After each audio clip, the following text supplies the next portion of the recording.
सत्संग की बड़ी महिमा है। श्रद्धा से आप देखेंगे, श्रद्धा से आपके अंतर में परिवर्तन होता है। यदि सज्जनों का साथ मिलता रहे तो श्रद्धा और बलवती होती। बहुत सुंदर पर्व था शिवरात्रि का। ऋषिकेश के पास वीरभद्र में वीरभद्रेश्वर महादेव, बड़ा प्राचीन मंदिर। मुझे भी दर्शन करने का कभी कभी सुयोग मिल जाता है। एक शिवरात्रि पर मैं गया सायंकाल। अब तो पट बंद होने की तैयारी थी और थोड़ी देर के अंतराल के बाद पुनः रात्रि का रुद्राभिषेक प्रारंभ होने वाला था। मैंने देखा कि वहां बहुत सारे मिठाई होने के कारण तमाम चींटी और चींटियां चल रही। लेकिन एक विचित्र सा दृश्य देखा। एक चींटी धीरे से चुपचाप धीरे धीरे चलते चलते, और एक व्यक्ति जो अपनी पूजा का संभार लाया था, एक रजत पात्र में वो धीरे से गुलाब के फूल में चुपचाप जाके बैठ गए। वो उस दिन के अर्चना करने वाला का अंतिम अर्चक था। उसके बाद तो बहुत देर तक मंदिर का पट बंद रहने वाला था।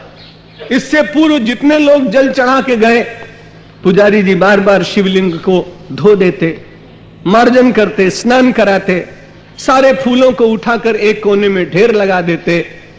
लेकिन कैसी भाग्यशाली वो पिपीलिका थी जो सबसे अंतिम अर्चक के गुलाब के फूल में बैठ गई।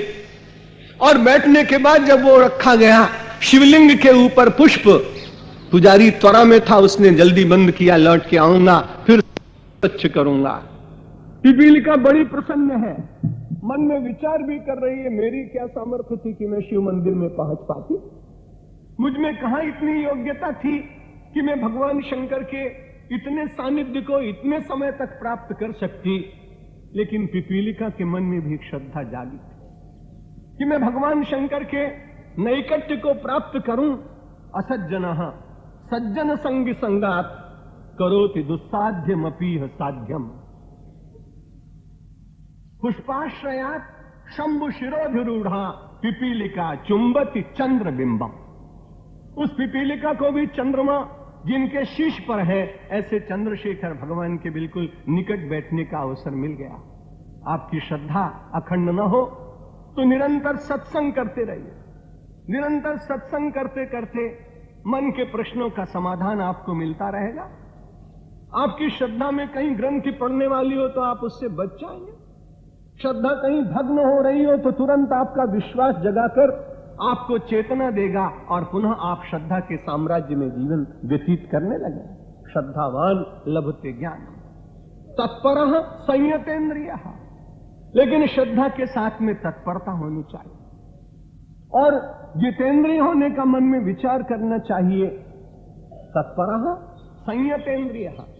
वस्तुओं के उपभोग का मना हमारे शास्त्र नहीं करते, लेकिन उनको मर्यादा में रहकर उन्हें सेवन करना और अधिकांश रूप से अपने जीवन की ऊर्जा का स्वयं अपने ही अंतर में संरक्षण करने का प्रयत्न करना। क्योंकि हम सब लोगों की संस्कृति तो तप को बहुत विश्वास करती है। 3 वस्तुएं तो हमारे यहां बहुत श्रेष्ठ मानी गई हैं, यज्ञ, दान और तप। मनीषियों को भी इनका परित्याग नहीं करना चाहिए, ऐसा श्रीमद् भगवद गीता ने हमें और आपको आदेश दिया है। यज्ञो दानम तपश्चैव पावनानि मनीषिणा। बुद्धिमान लोग भी उससे पवित्रता प्राप्त करते। और देखें आप, हनुमान जी महाराज की आप चर्चा हमसे पूर्व परम विद्वान आचार्य प्रेमाचार्य जी महाराज से आप श्रवण कर रहे थे कि लंका जल गई, लेकिन हनुमान जी के पूंछ में अग्नि लगी हुई थी, लेकिन हनुमान जी नहीं चले। असल में क्या है कि वहां तो परीक्षा हो रही थी, हनुमान जी की परीक्षा हो रही। तो मैं तो ऐसा मानता हूं, संसार में जब कोई सच्चा सोना होता है ना, तो उसको परीक्षा देनी पड़ती है। यथा चतुर्भी कनकम परीक्षते निघर्षण छेदन ताप ताड़न ही तथा चतुर्भी पुरुष प्रति परीक्षते श्रुतेन शीलेन गुणेन कर्मण। 4 प्रकार से व्यक्ति की भी परीक्षा होती है। आप देखें, भगवान हनुमान जी को भेजते नहीं, पर भगवान के मन में विचार आया कि भाई जाओ खोज करो। हनुमान जी को आदेश भगवान ने दिया भी नहीं। सारे मित्र मंडल ने, सब लोगों ने मिलकर निर्णय किया कि आप जाइए। का चुप साधि रहा बलवाना।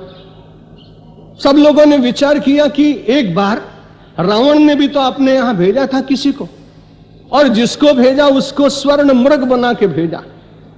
हमको भी उसे भेजना चाहिए जो स्वर्ण की भांति खूब कांतिमय हो। स्वर्ण शैला बदे हमको भेजा गया।